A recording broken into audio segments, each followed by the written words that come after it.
What perfectly true story of yours sounds like an outrageous lie?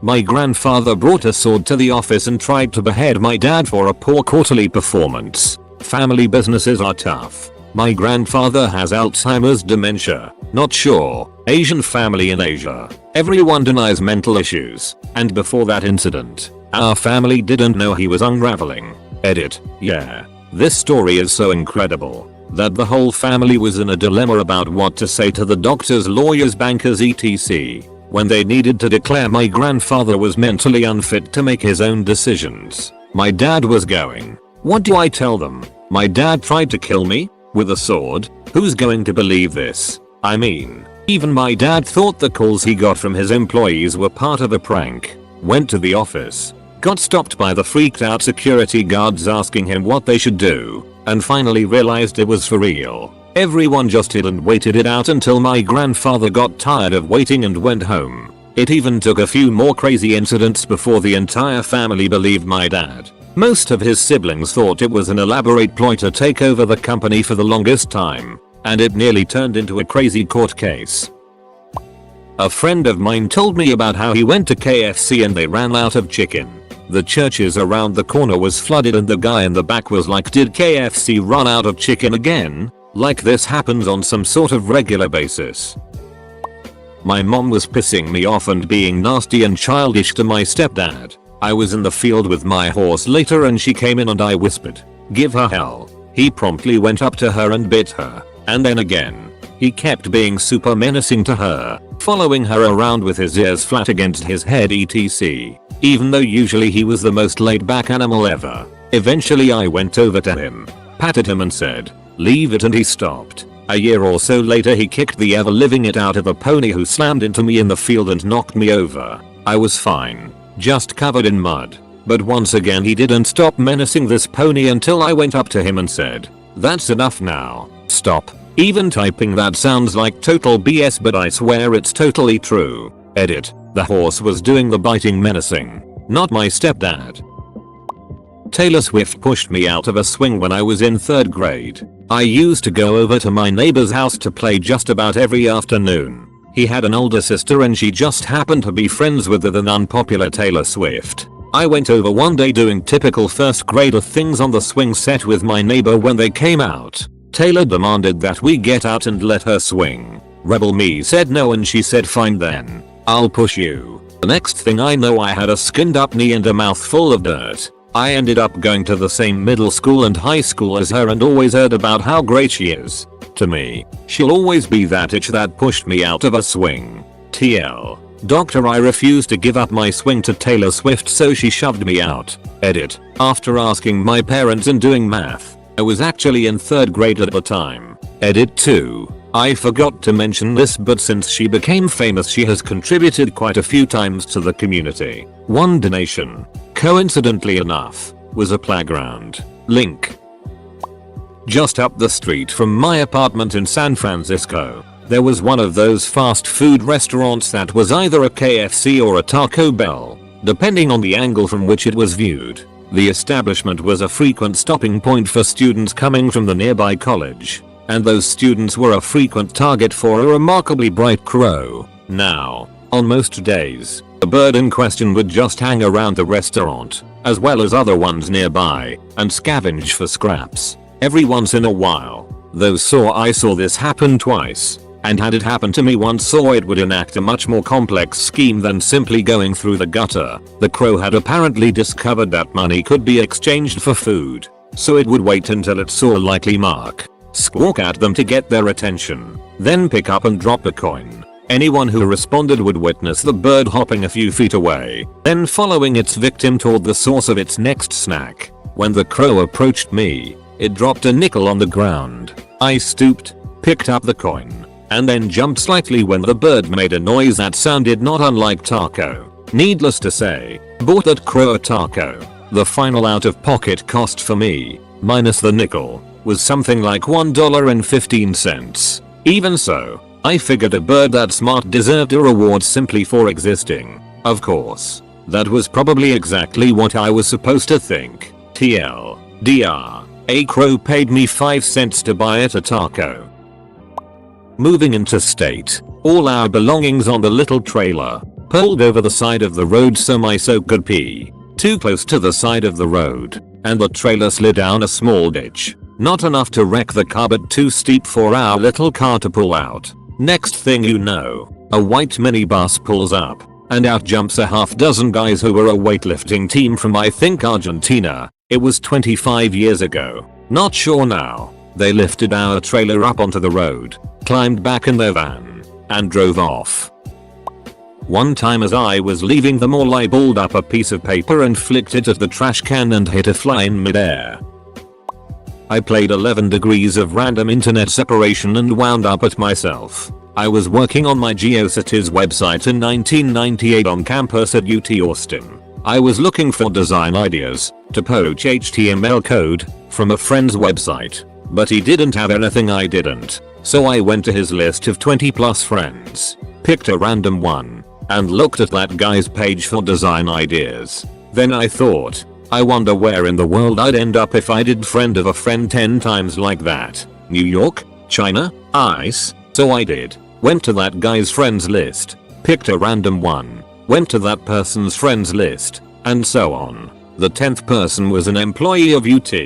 So I didn't even make it off campus, let alone to another country, but he had a webcam in his office. One of those that refreshed an image every 30 seconds. The lights were off. There were open mini blinds, but I couldn't really see much beyond them. Then I noticed that he listed his office number, FAC 222, Floor Academic Center, 2nd floor, room 222. I realized that I was doing all of this from a computer on the 2nd floor of Floor Academic Center. I looked up to see that the computer I was on was at the end of an aisle directly across from room 222. I went to the window, opened many blinds, lights off, webcam on top of his monitor. I go back to my computer to see my own face in the webcam image peeking in his window.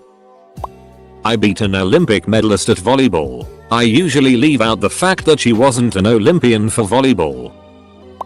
My rabbit jumped over our cat once. He used to get out all the time so eventually we just let him roam free. He wasn't afraid of the cat so the cat left him alone. Thinking he was a freak of nature that smelled like a rabbit and looked like a rabbit but wasn't. One day the cat decided what the hell, that must be a rabbit so he goes in for the pounce. Rabbit sails straight over his head and nonchalantly goes back to eating grass. The cat checked to see if anyone was looking then slunk away in shame. I almost choked to death trying to warm up a frog I had picked up. It was early spring and I found a small frog moving slowly along my parents' pond. I picked it up and cupped it in my hands and held it up in my hands to breathe warm air on it and it jumped into my mouth. It lodged in my throat and I could feel it struggling as I hawked it up. Full stop. Came home late one night to find David Bowie laying on my bed watching Mary Tyler Moore on my small black and white TV. Owned an after hours club in Nick. And my boyfriend met him and brought him home to hang out. I was waiting for a client in a coffee shop. And I saw a man exit an apartment on a higher floor from the balcony. He sorta abseiled down in his undies and ran across the courtyard. Edit. I forgot I took a pic. An internet conspiracy theorist implicated me in 9/11. I spent 2 years as a child in a Christian school in Guatemala that turned out to be a cult. They would lock us up for weeks in tiny cages isolated out in the jungle because we were suspected of having bad thoughts. www.chamberberis.com. One time, someone accidentally shipped me $20,000 worth of boa constrictors. That was a very surprising day lol. Edit. Since so many people are asking, I figured I'd tell the story. I did buy a single boa, worth way less than $20k, from this breeder. But he mixed up the shipping label with that of a gentleman who purchased a high-end breeding colony. There were 11 designer boas in the box, and they all made it safely to their intended recipient in the end. Now the boa I bought was almost killed by an idiot FedEx driver during the mix-up. But that's a different story. Edit 2. Okay, the gist of the second story is that despite having a guaranteed delivery time of before 10 AM, the delivery guy left her in the back of his truck until near 6 PM on a 95-degree day. By the time we tracked him down, actually had to call them and intercept the driver. She was in bad shape, ataxic, severely dehydrated. She couldn't hold her body up. The stress caused her to develop a respiratory infection, which took 2 months of injectable antibiotics to treat. Happily, she recovered fully and is doing well today.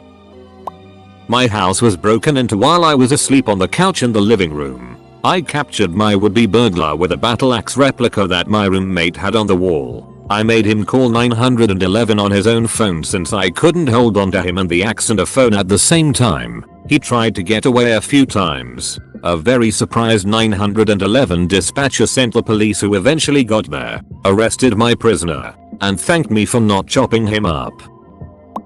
I located a multi-million-dollar G deposit 2 years ago and have no plans to tell anyone where it is because it is on sacred land.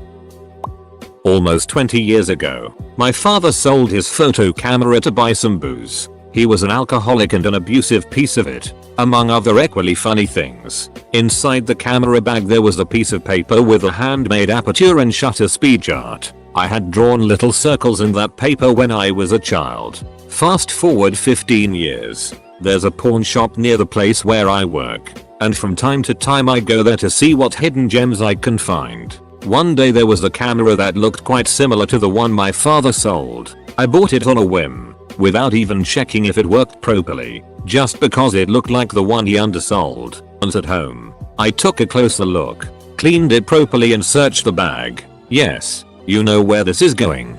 There it was, the paper with the chart and my little circles in blue biro. I sat on the sofa for a moment just to let the WTF moment sink in. That camera is now in a place of honor among my other cameras. Edit. Wow. This is my highest rated comment ever. Thank you very much. Edit 2. Some of you asked for a pic of the camera. Here it is. Edit 3. English is not my first language. Please don't look too close at my grammar and writing skills. I'm working on it.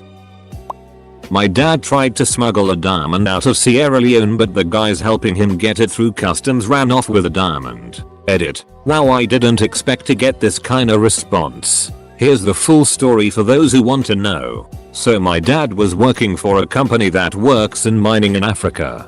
He went out to inspect how the Sierra Leone operation was running. While over there he bought a diamond off a local chief who worked with the company. He bought it for much lower than its actual worth, so decided not to declare at customs and try and smuggle it through. People at the company told him what to do. Pay off one guard and give him the diamond. He would then meet another guard with the diamond beyond all the checks. The second guard never showed, and that's the story.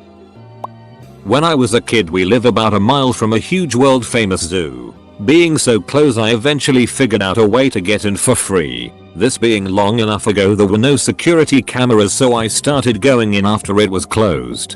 Doing it so often I figured out the guard's schedule and knew when it was safe to be there and not get caught. Me being a kid I took my bike in there in case I needed a fast getaway. Me being a very bad kid I stole beers from my brother's hiding place to stick in a backpack for private picnics in the zoo. PETA will downvote me for this, but I shared beers and peanut butter sandwiches with a large female African elephant so often that she welcomed me with a hug when I showed up on my bike. I went to a house party once. People were all around the place. Living room, dining room, bedroom, just drinking and chatting. At some point, one guy started to hook up with a girl. They went to the bedroom too. Well, to dark. When they got there, there were 2 guys and 1 girl. They realized a couple was going to use the bedroom, so they started to leave. One of the guys, though, turned off the lights while leaving.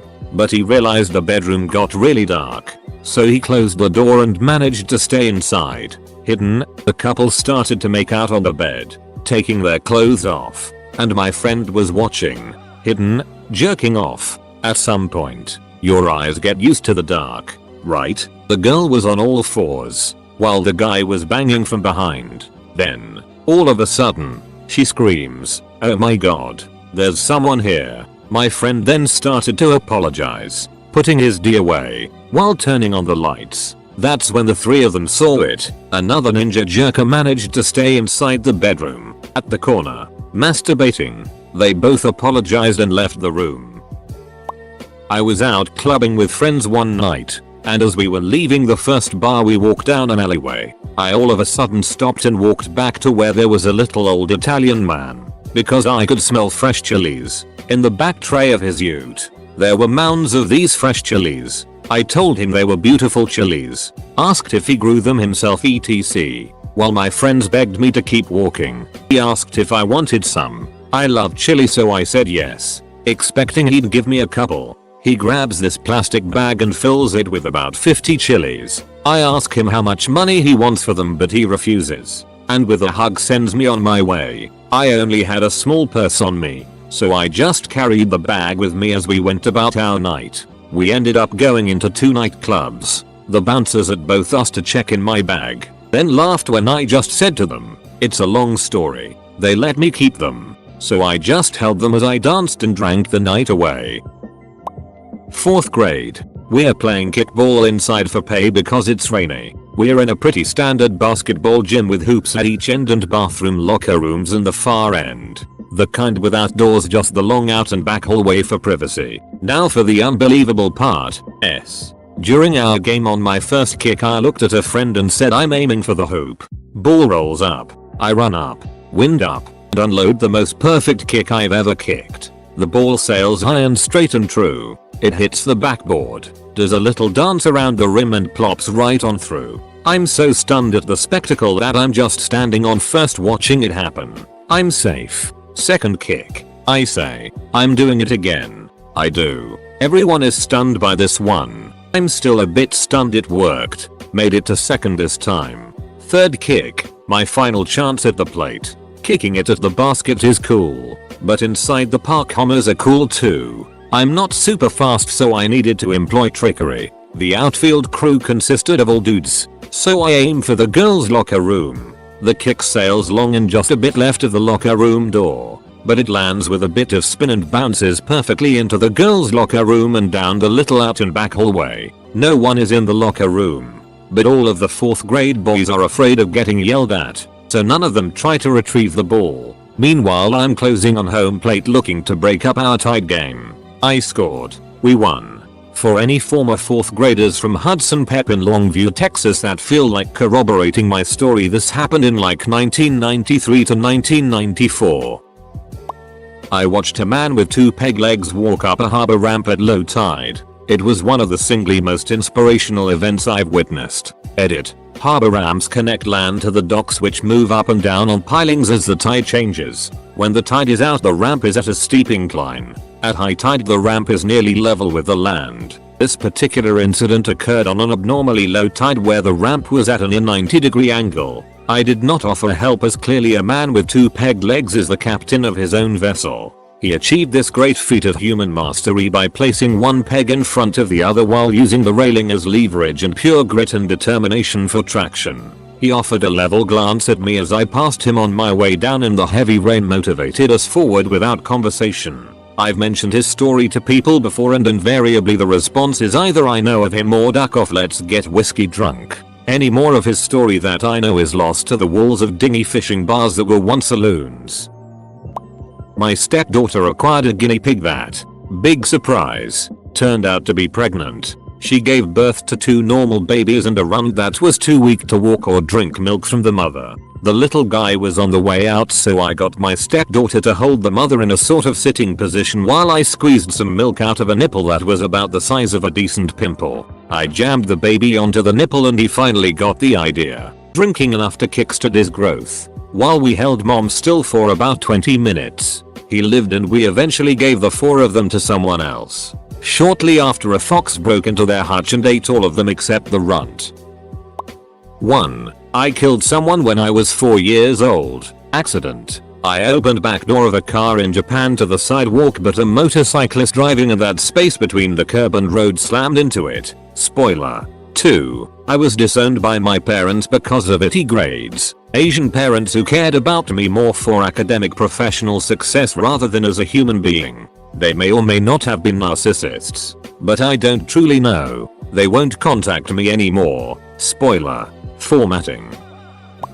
I was doing acid with a friend in a rather isolated area. We were lying in the grass on a hill maybe 100-200 m away from the nearest path where people would sometimes walk by. At some point an older white-haired man with weirdly dirty pants walked all the way up to us. After some initial questions about whether we had seen his sheep, which at that point we didn't realize was a rather weird question, he asked us what we thought was most important in life. Friend, friendship, white-haired stranger, no, God. At that point he started to glow from the inside in my perception, and during the long monologue about God he proceeded to give us I couldn't stop laughing, which I still feel a little bad about. And yes, he was real. He handed out flyers in the end that we still treasure. I will never forget Johann, the shepherd, TLDR. We were tripping balls on acid when an old man went out of his way to try to missionize us. A seagull once dropped a whole mackerel on my head. I smelled like dead fish all day. When I was a little kid I convinced a friend to restart Pokemon Blue and trade me a Squirtle, claiming he'd be able to just reload his previous save anyway. I knew full well he'd lose all his progress, but I wanted to catch them all. After we traded and he realized, crushed, that he'd lost everything, I told him he must have messed up somehow. Then, around 15 years later on Christmas Eve I posted this story anonymously in a confessions type thread on 4chan. He was in the thread. By insane coincidence I got a chance to apologize for my misdeed as an adult. I would have screen capped it for posterity, but I was a little nervous to keep records because he had to reveal a bunch of personal info to prove he knew me. Suffice to say, even the people in the thread didn't believe it wasn't just me acting both parts. I went to Disney World when I was 7 and split my eyebrow open sliding down a slide. Blood everywhere. Ruined my shirt. Disney World in all their sympathetic glory gave me a new t-shirt that was way too big and nothing else. I crashed my car on the way to homecoming, and my date and I rode up to the venue in the back of a police car. I received a car as a tip while working as a cocktail waitress, without extra service. I found out he had overheard me talking to co-workers about not having a car and lining up rides. Also, I was trying to save money to go back to college, since I did poorly the quarter before. Yes, still on the quarter system, and my parents stopped footing the bill. He paid his tab with his 2 friends and left me a $50 tip. Note, this was over 15 years ago and the tip was almost the cost of the bill. The car was delivered to me at work the next day by his lawyer and I never saw the man again. At first I wouldn't accept it because I wondered his motives and what strings would be attached. The lawyer assured me it was just a kind gesture and his clients wanted nothing in return other than that I return to school and finish my degree. Now it wasn't a fancy, flashy, brand new car, but it was still a car, only couple years old. Come to find out the man owned quite a few car dealerships as well as all of the company. I will not name the area. I never tell this to people, because hell, I probably wouldn't believe it either. My family lived in Hong Kong for a while when I was younger. From what I understand we had to take a ferry to get to some sort of beach-like area to spend a day at. On our way back to the mainland I was the first on the ferry, with this man assisting all the kiddies back on the ferry over the gap between the dock and the boat. I turn around to welcome my tiny adorable brother, who's like 21-2 years old, onto this exciting ferry ride when this mother ducker goes to jump onto the boat and slips down right through the crack and proceeds to fall into the ocean. My mom jumps in to save him, and starts freaking out, splashing and yelling at the guy who dropped Kevin into the ocean. Seriously yelling get away from my family, as he's trying to get them into an inner tube and to safety. They get back on the ferry. Brother's head is all ducked from barnacles and everyone is alive. Cool. Mom calls dad who is in Nick for business and tells him the story. Dad was freaked out because he had a dream that night that Kevin fell off a building. With the time difference the 2 events would have been happening at similar times. Always weirded everyone out. Edit. 2. 1/2 guys. Tried fixing my IT storytelling. Or I had a 8-9 hours brain surgery with complications. To fix one of the results of those complications I needed surgery on my optic nerve. Both eyes. It didn't take and I needed it again. I also had 2 lumbar punctures which took literally 8 attempts each. Needle in the spine.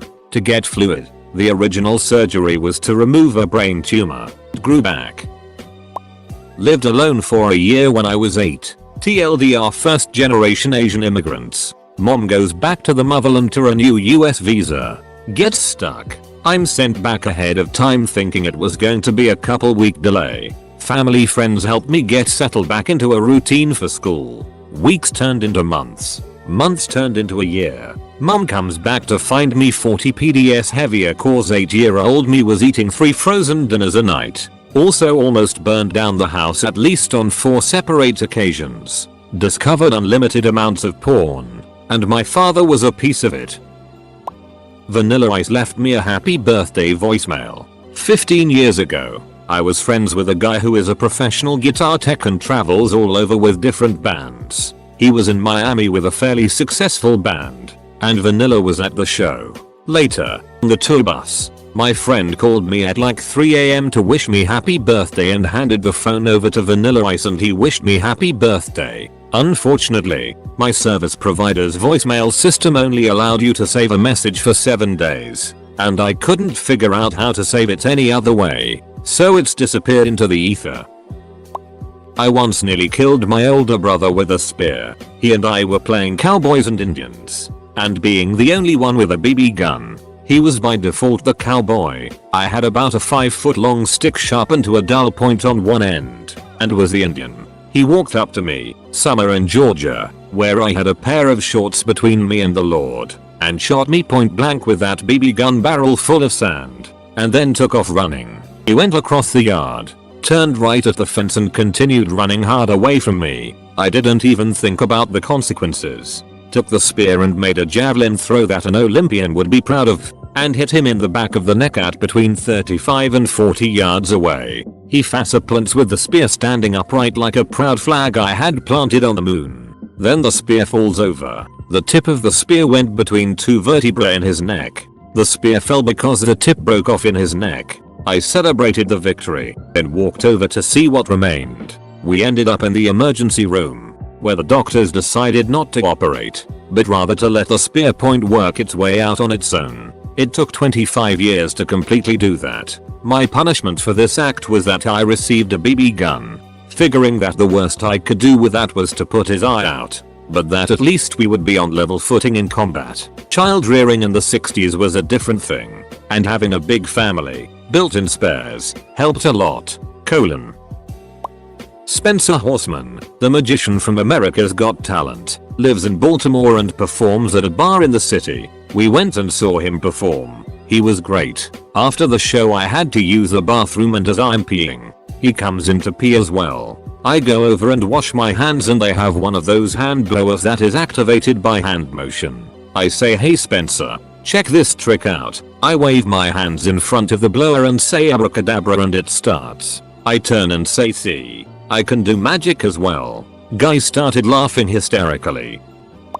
I played hide and seek with Bigfoot. Okay, that's a simplification, so here's the whole story. I used to go to a camp in Colorado for 5 weeks every summer. It was totally remote. The nearest town was Florissant. The camp itself was around 8k acres if I remember correctly. The camp was split by gender, with the boys and girls camp probably a mile apart. The boys slept in army-style canvas tents that slept about 5. Anyways, a tradition was the older boys, 15-16, would sneak out in the middle of the night and hike over to the girls' camp. We could not use paths or trails because the counselors and others would occasionally post up on those routes to catch us, and drink and smoke. Most of us at that age had years of experience not only with the camp's layout, but with navigation and hiking. So one night we waited for our counselor to pass out and set off around midnight. Now keep in mind, in previous missions I had run into every animal in that part of the country.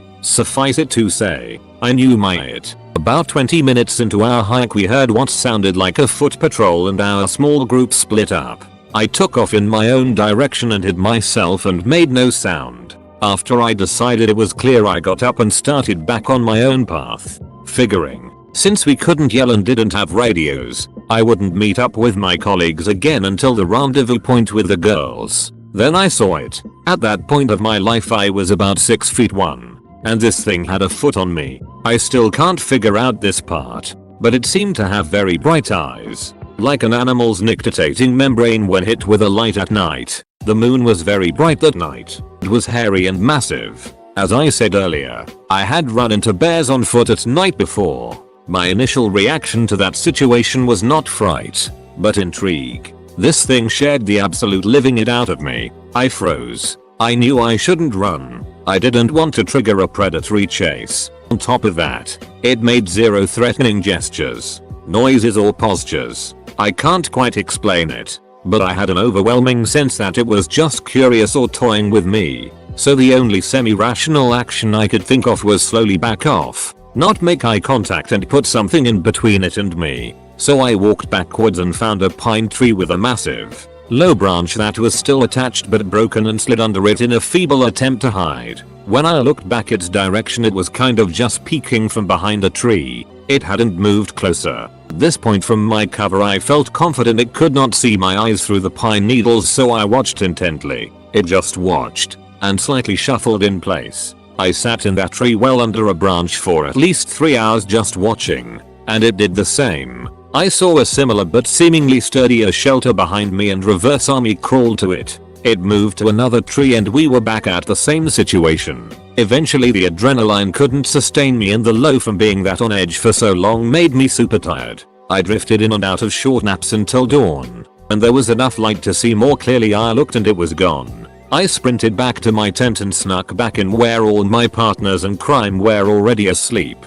They made it to the girls and came back. None of them ever saw a counselor or me after we split up. It ducked with me for a while. Years later I was watching that stupid Bigfoot Hunters show and it showed a map of sightings over the past couple decades and where my camp was had one of the highest rates in the country. No one ever believes me but Duck M. That's my story and I'm sticking to it. Edit. THX for the Gold Stranger.